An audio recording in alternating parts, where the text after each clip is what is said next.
i7 ভেরিয়েন্টের যারা আসলে চার্জ করছেন যে ভালো কনফিগারেশন ল্যাপটপ চাচ্ছেন, বাজেট ফ্রেন্ডলি, ফ্রেশ কন্ডিশন, তাদের কথা মাথায় রেখে কোর i7 ভেরিয়েন্টটা আমাদের কাছে আবারও এসেছে। G6 কোর i7 এর 8th জেনারেশন।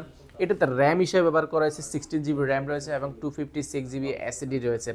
আর এটা যদি কন্ডিশনে দেখে একদম ডিসেন্ট কন্ডিশনে, ফিঙ্গারপ্রিন্টটা রয়েছে এই পাশে। আর ব্যাকলাইট কিবোর্ড থেকে ব্যাঙ্গলো স্টোরেজ সাউন্ড সিস্টেম স্পিকারটা উপরে ব্যবহার করেছে, যেটার কারণে কিন্তু সাউন্ড কোয়ালিটি আপনি অ্যাকুরেট পাবেন।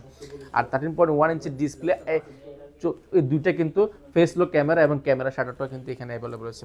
আর ব্যাক সাইডে যদি দেখে একদম ডিসেন্ট কন্ডিশনে রয়েছে। এটা আসলে জাপান ভেরিয়েন্টের, সবসময় কিন্তু জার্মান ভেরিয়েন্টের G6 কিন্তু হয়ে থাকে i7-এরটা, বাট এবারে আমরা যে কটা প্রোডাক্ট পেয়েছি সবগুলো কিন্তু জাপান ভেরিয়েন্ট। এটা কিন্তু আমাদের কাছে কোয়ান্টিটি কিন্তু প্রায় 10 থেকে 15 পিসের মতো আছে, আপনারা যারা আগে আসবেন দেখে নিতে পারবেন।